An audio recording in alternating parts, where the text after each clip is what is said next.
বর্তমান সময়ে মানুষের সৃষ্টি করা যতগুলো বৃহৎ সমস্যা রয়েছে খাদ্যে ভেজাল বা ফুড অ্যাডাল্টারেশন তার মধ্যে অন্যতম। ভেজাল মিশ্রিত খাদ্য গ্রহণের ফলে মানুষের শরীরে ক্ষতিকারক রাসায়নিক উপাদান প্রবেশ করে, ফলে নতুন নতুন রোগের আবির্ভাব হচ্ছে এবং নিত্য নতুন দুর্ভোগে মানুষ নিয়মিত জড়িয়ে যাচ্ছে। খাদ্যকে বেশি দিন টাটকা রাখা, ফল অথবা সবজির ত্বক উজ্জ্বল রাখা, পচনশীল বস্তুর পচন রোধ করা, তৈরিকৃত খাদ্যে উজ্জ্বল্য সৃষ্টি করা ও লোভনীয় ঘ্রাণের সৃষ্টি করা, মানুষকে বিশেষ খাদ্যবস্তুর প্রতি আকর্ষণ করা ইত্যাদি কারণে মূল বস্তুর সাথে রাসায়নিক বস্তুর সংমিশ্রণ ঘটানো হচ্ছে খাদ্যে ভেজাল মেশানো। আমাদের সমাজের মানবতাহীন কিছু মুনাফাখোর ব্যক্তি অতি লাভের আশায় প্রাকৃতিক গুণসম্পন্ন খাদ্যে ভেজালের অনুপ্রবেশ ঘটাচ্ছে। ফরমালিন, বিভিন্ন ধরনের রাসায়নিক দ্রব্য, রং, পাথর, ইটের গুঁড়া, সুগন্ধি ইত্যাদি দ্বারা খাদ্যকে তারা ভেজাল খাদ্যে রূপান্তরিত করে। এছাড়া মেয়াদোত্তীর্ণ খাদ্যকে পুনঃপ্রক্রিয়াজাতকরণের মাধ্যমেও ভেজাল খাদ্যের সৃষ্টি করা হয়। মানুষের শরীর প্রাকৃতিক খাদ্য গ্রহণে অভ্যস্ত। ভেজাল মিশ্রিত খাদ্য যখন শরীরে প্রবেশ করে তখন শরীরের স্বাভাবিক প্রক্রিয়া ব্যাহত হয়।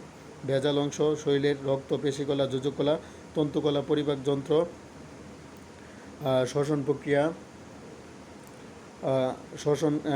রেচন প্রক্রিয়া ইত্যাদিকে ক্ষতিগ্রস্ত করে এবং শরীরের শ্বেত রক্তকণিকার ক্ষতি সাধনের মাধ্যমে স্বাভাবিক রোগ প্রতিরোধ ক্ষমতা নষ্ট করে।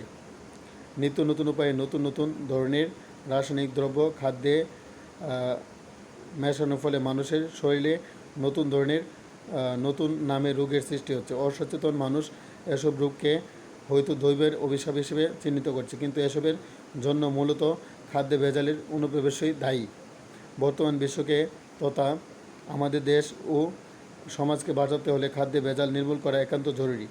আর এজন্য রাষ্ট্রের উপর মহল থেকে সমাজের সাধারণ মানুষ পর্যন্ত সকলকে সচেতন হতে হবে। খাদ্য সংক্রান্ত প্রতিষ্ঠান BSTI, Bangladesh standards testing institutes এর জন্য বিভিন্ন পদক্ষেপ নিতে পারে, যেমন যথাসময়ে প্রাপ্ত তথ্যের ভিত্তিতে অভিযান পরিচালনাকারী একাধিক ফলের মজুদ, বড় বড় বাজার ও আড়তের পাশে পরীক্ষাগার স্থাপন, খাদ্য প্রক্রিয়াজাতকারী এলাকায় গোয়েন্দা নিয়োগ, ভেজাল মিশ্রণকারী ব্যক্তি ও প্রতিষ্ঠানের বিরুদ্ধে দৃষ্টান্তমূলক শাস্তির ব্যবস্থা ইত্যাদি।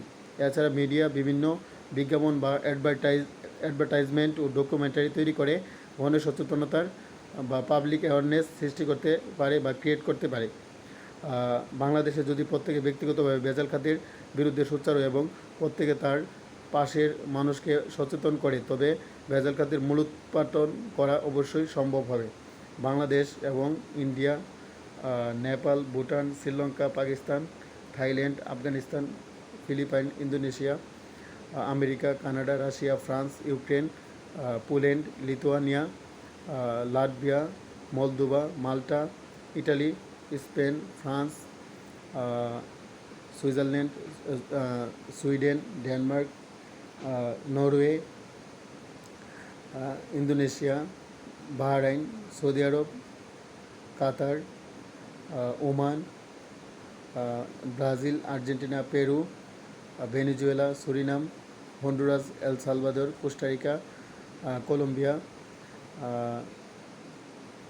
ক্যামেরুন, অ্যাঙ্গোলা সহ বিশ্বের সকল দেশে খাদ্যে ভেজাল প্রতিরোধ করার জন্য, ফুড অ্যাডাল্টারেশন নিয়ন্ত্রণ করার জন্য আমাদের সকল মানুষকে ঐক্যবদ্ধভাবে কাজ করতে হবে এবং বিশ্বের সকল জীব, সকল প্রাণী, সকল মানুষের মুক্তির জন্য কাজ চালিয়ে যাব।